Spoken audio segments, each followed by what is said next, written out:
Salut, c'est Milan et j'ai fait un fucking burn-out encore une fois.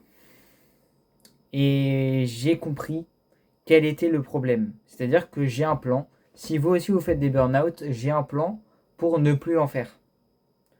Que d'ailleurs j'ai appliqué, d'ailleurs aujourd'hui je suis plus en burn-out. Alors qu'hier j'y étais en burn-out. Bref. Tout d'abord, quelle est la différence entre un burn-out et une phase dépressive? Souvent les gens confondent les deux. Pour moi, un burn-out, c'est pas quelque chose qui dure longtemps. Un burn-out, c'est genre, ça dure peut-être une semaine, 2 semaines, un mois grand max. Alors qu'une phase dépressive, ça, c'est plus un mois à 6 mois. Un burn-out, en gros, c'est un peu un mini crash. On peut aussi appeler ça un crash. C'est-à-dire, tu vas bien et t'as un crash. Et moi, ça m'énerve de faire des burn-out. Parce que j'en fais plein. Et en fait, c'est un truc qui me stresse et que je déteste. Pourquoi? Parce que j'ai des projets, moi j'ai de l'ambition, j'ai envie un jour d'être libre, j'ai envie d'avoir de l'argent, et je me sens emprisonné. Actuellement dans ma vie, je me sens triste, je vais pas vous mentir. Mais limite, je m'en fiche de me sentir triste. Parce que moi, ce que je veux, c'est ne pas être triste jusqu'à la fin de ma vie. Donc je travaille pour qu'un jour je ne le sois plus. Mais si je le suis maintenant, je m'en fiche. Ce qui compte, c'est qu'après, je ne le sois plus. Le truc, c'est que si je veux ne plus être triste, il faut qu'un jour je me sente libre. C'est-à-dire que j'ai de l'argent, que je me sente bien dans mon corps, en bonne santé, euh, que je réduise le stress, etc. Et le problème avec ça, et que quand on fait souvent des crashs, c'est que si on fait ça, et ben on peut pas être bien dans un projet. Parce que on est bien dans un projet, par exemple moi ma chaîne YouTube, je suis bien dans le projet, et ensuite, hop, tu descends. Donc du coup, ça fait que tu peux pas être régulier. Tu peux pas prendre du muscle, tu peux pas faire de l'argent, tu peux pas réussir tes projets. Par exemple, là, je lis des livres. J'essaie d'appliquer les principes du livre, des livres que je lis pour devenir meilleur. Je peux pas. Pourquoi? Parce que la régularité, c'est-à-dire le truc le plus important pour tout réussir, c'est pas la qualité, c'est pas la quantité, c'est la régularité. Ce truc-là, je l'ai pas. Parce que je sais que je vais faire un fucking crash qui m'empêchera d'y arriver. Et ça m'énerve. Et c'est pareil avec cette chaîne YouTube. Il y a des jours, j'arrive pas à faire des vidéos. Cette vidéo, je l'ai enregistrée 20 fois avant de la sortir hier. Je voulais la sortir hier, j'ai pas pu. Je voulais la sortir avant-hier, j'ai pas pu. Pourquoi? Parce que je suis pas bien. Et si ça se trouve, là, je vais encore pas la sortir, cette vidéo. Parce que je vais la trouver nulle.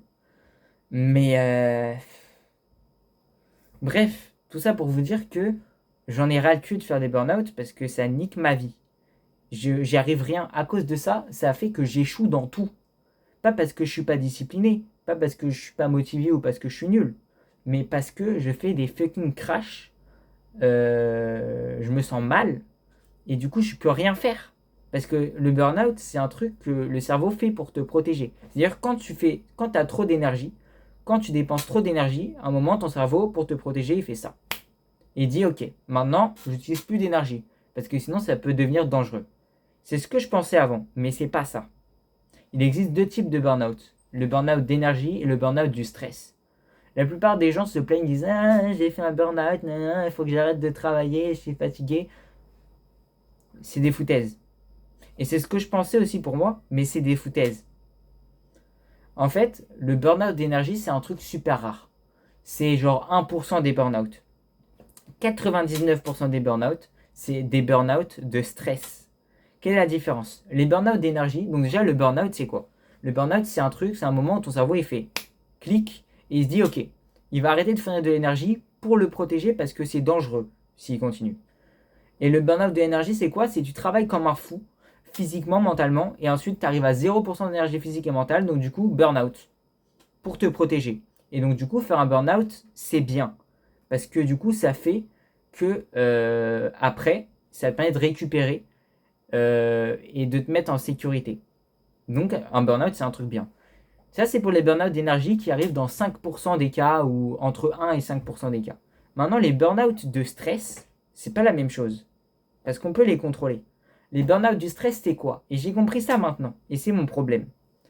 En gros, quand t'as pas confiance en toi, quand t'as de l'ambition comme moi, comme je vous ai dit, j'ai envie d'être libre, j'ai envie d'être heureux dans ma vie, j'ai envie de faire de l'argent, j'ai envie de me sentir en bonne santé, et bah t'as de l'ambition, t'as une raison, tu vois.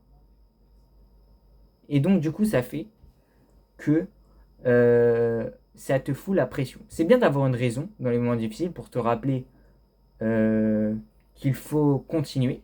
Mais le problème de la raison, c'est que ça peut aussi foutre de la pression. Parce que si ta raison elle est trop forte, tu as la pression. Et en fait, cette raison, je pense que c'est ça qui m'empêche de réussir parce que ça fout la pression. Et donc, du coup, j'ai ce besoin de contrôle, de tout contrôler. Et ensuite, burn-out de stress, contrôle plus rien. Le cerveau ne veut plus. Des trucs tout cons, se laver les dents, se doucher, se coucher à l'heure. C'est foutu, ça marche plus. Pourquoi ? Parce que je voulais tout contrôler. Perfectionniste, besoin de tout contrôler, stress abondant. Le cerveau, à un moment, il lâche tout. Et ça, c'est un truc qui est totalement naturel. Donc, pour ne plus en faire, qu'est-ce qu'il faut faire ? Faut être équilibré. C'est-à-dire qu'il faut arrêter le perfectionnisme et le contrôle permanent. Mais il ne faut pas non plus rien foutre. C'est-à-dire qu'il faut être équilibré. Bref. Et j'ai compris ça que maintenant. Mais c'est chiant. Parce que, en fait, tout ça est en lien aussi avec la peur de passer à l'action. C'est-à-dire que moi, je réfléchis trop. Tout le temps. Donc, du coup, je stresse. Mais je passe pas à l'action. Donc, du coup, comme je réfléchis trop et que je passe pas à l'action, c'est à cause du stress qui n'a pas lieu d'être, puisque je n'ai même pas agi. C'est juste de la prévision de choses qui n'arrivera pas. Bref, en gros, tout ça c'est pour vous dire, arrêtez de réfléchir, passez à l'action. Ce que je vais faire dès maintenant. Pourquoi ? Parce que sinon vous allez faire des putains de burn-out, vous allez être stressé pour rien. Parce que vous avez une vision totalement fausse de la réalité. Et je parle pas pour vous, je parle pour moi. C'est une vision complètement fausse, parce que vous l'imaginez le truc, mais c'est pas la réalité. Le seul moyen de savoir réellement la réalité, c'est de passer à l'action et de faire des erreurs. Et chaque erreur, c'est une chose qui permet d'apprendre.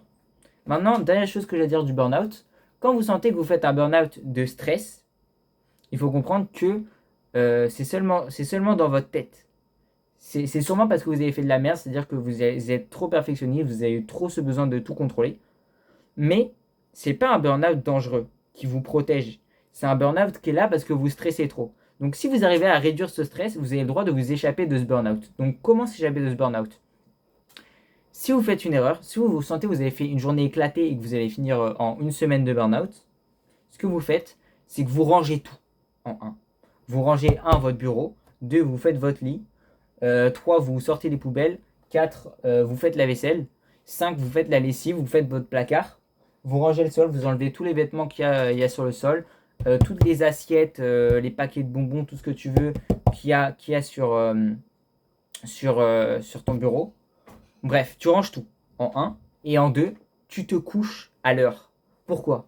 Parce que en fait, ce qui fait qu'on continue à faire des burn-out et qu'on rentre dans un cercle vicieux et qu'on ne s'arrête pas, c'est le fait que on se réveille pas à l'heure. Pourquoi ? Parce que le réveil, c'est la première habitude de la journée. Et si tu échoues la première habitude de la journée, les habitudes suivantes, comme tu ne seras pas fier de toi et que tu n'auras pas le shoot de dopamine de la réussite de la première habitude, les habitudes suivantes seront de plus en plus dures à effectuer. Donc du coup, tu vas louper la première habitude, tu vas te faire louper la deuxième habitude, tu vas te faire louper la troisième, tu vas te faire louper la quatrième, et tu vas rien foutre, tu vas regarder des séries Netflix toute la journée. C'est exactement ce que j'ai fait pendant une semaine et demie. Bref. Donc, faut passer à l'action. C'est tout ce que j'ai à dire. Voilà. En tout cas, j'aurais pas fait une vidéo parfaite comme d'hab.